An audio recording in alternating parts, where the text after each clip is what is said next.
Y en la mañana de Mercado Visión tenemos el placer de recibir a Raúl Robín para tratar un tema muy sensible hoy, que son las economías regionales. Raúl es el presidente de Economías Regionales de la Confederación Argentina de la Mediana Empresa, que, bueno, por estas horas está en boca de todos, ¿no? ¿Cómo le va, Raúl? Sí, muy bien, muy bien. La verdad es que está en boca de todos y en las manos de nadie, como dicen muchas veces. Creo que es una situación especial. Las economías, por una razón u otra, pero particularmente las de exportación, están en serias dificultades, salvo algunos casos excepcionales.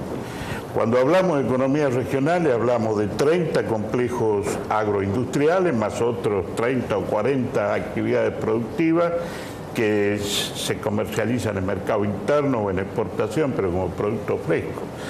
Y cada una de esas actividades tiene distintas dificultades y diferencias, incluso por razones geográficas, pero además específicamente por la misma actividad. No es lo mismo hacer caña de azúcar que arroz o yerba mate. Pero además, dentro de una misma actividad como arándano, por ejemplo, no es lo mismo el noroeste argentino que la zona central del país. Son distintas realidades, distintos problemas. No es lo mismo el tabaco en Salta y Jujuy, que es Virginia, que en Tucumán, Catamarca y Misiones, que es Burley. Son realidades distintas y problemas distintos. Entonces, cuando hablamos de economías regionales, debemos tener cuidado porque hay algunas actividades que todavía cierran algunos números. Pero en la mayoría de los casos están en dificultades. Y aquellas a las que no les cierran los números, ¿cuándo empezaron a estar en dificultades y cuáles son las razones para entender este problema, Raúl? Hay distintas razones. Primero, una razón de costos internos.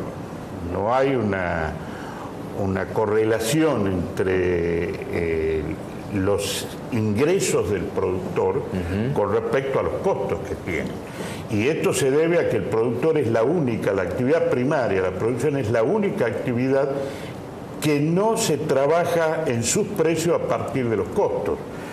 Es decir, el productor es el residuo de toda una cadena de precios que llega hasta el consumo, donde todos ganan, porque un comerciante no compra si no vende con una ganancia, un industrial no compra y fabrica si no tiene cerrados sus números. O sea, lo único que está expuesto es el productor. La única variante es el productor, y fíjese que industrias o agroindustrias que tiene como principal actividad el desarrollo industrial de una producción primaria, todas las variables que hacen a esa producción, la compra de cajas, de celofán, el flete, los impuestos, todos tienen su precio y no lo pueden cambiar.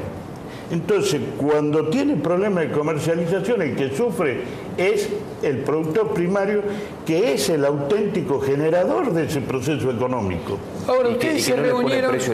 No le puede poner precio, Raúl, porque es el residuo de lo que queda una vez que el mercado paga y que todos ganan. ¿Ustedes se reunieron ya con el ministro Casamiquela?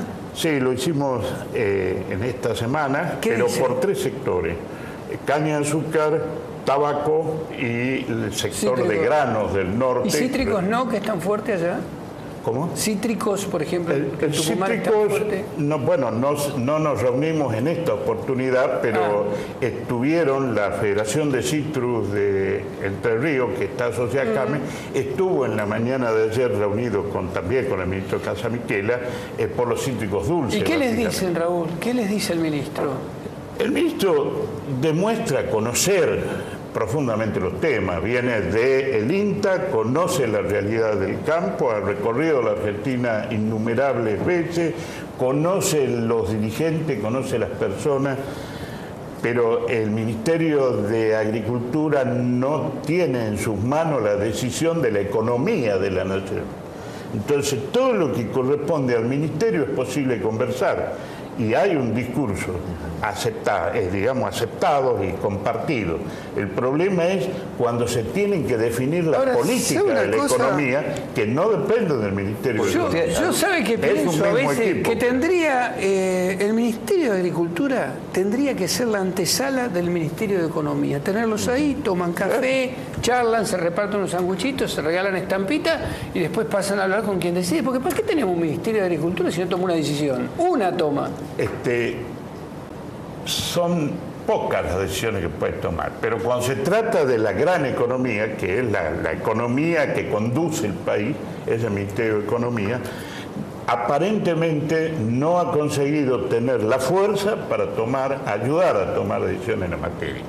El problema es que se están afectando economías que son la misma vida del campo argentino, el interior del país, donde se afecta no solamente a un productor, se afecta al productor, se afecta al trabajador rural, se afecta el desenvolvimiento diario de la economía de cada pueblo de la Argentina, porque ese productor es la base del desenvolvimiento económico, claro. Es el que va a la farmacia, a la gomería, a la tornería, es el que da trabajo a la gente y es el que paga impuestos, que posibilita que un municipio en los lugares más remotos de la Argentina pueda cobrar algún impuesto y realizar su política. Usted habló de una variable fundamental que es la inflación.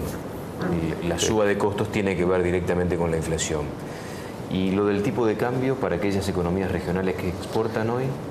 Mire, necesitamos rentabilidad. El tipo de cambio es una decisión de la política macroeconómica, pero de nada sirve una devaluación. Si ya la hemos tenido el año pasado y a los pocos días o a los pocos meses esto, digamos, se diluye y terminamos como antes. Nosotros entendemos que tiene que haber políticas, no solo una devaluación, tiene que haber políticas que nos den estabilidad y certeza para el desenvolvimiento de nuestras actividades. Nosotros vivimos en lugares muy remotos de la Argentina, con actividades muy diversas y con productores muy dispersos. No es fácil enfrentar políticas de quebranto, porque uno puede tener un periodo de dificultades, pero cuando ese periodo se alarga y se hace como estable, entonces viene el problema de que nuestra propia familia empieza a hacernos planteos y a decirnos cómo puede ser que vos pagues todo, que tengas un capital, que des trabajo, que cumplas con todo y después sea el único que no pueda tener una vida digna y estable, cuando ahora, todos los días está en el campo trabajando. Ese mercado no está funcionando con libertad, porque estamos hablando del primer eslabón, los productores. A mí me preocupa qué pasa entre el primer eslabón y el segundo. Ahí tiene que haber un chisporroteo, ahí pasa algo. Porque la demanda de ese segundo escalón o eslabón evidentemente no es tan fuerte como para poder fijar un precio razonable para el productor. ¿Por qué se sigue vendiendo en algunos casos con precios que están tan deprimidos?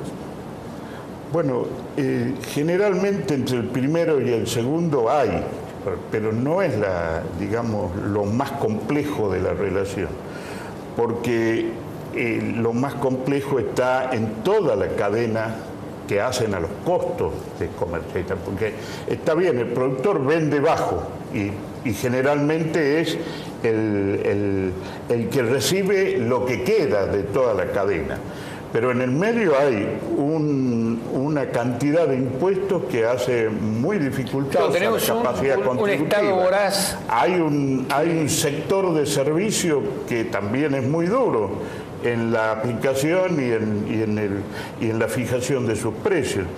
Hay un comercio que lógicamente trata de mejorar su rentabilidad. Es decir, que entre el primero y el segundo, que puede ser el exportador o el transformador, que es el industrial, siempre hay chisporroteo, pero eso es a consecuencia de costos y de una serie de variables que hacen, en definitiva, al mecanismo de rentabilidad de cada uno de los sectores, y es lo que, como consecuencia de ello, impacta en negativamente en quien es el generador de ese proceso, que es el productor. Raúl, un muchísimas placer. gracias. Gracias. Muy gentil por haber venido. Raúl placer. Robín, charlando con nosotros en la mañana de Mercado Visión. Hacemos una breve pausa, ya regresamos.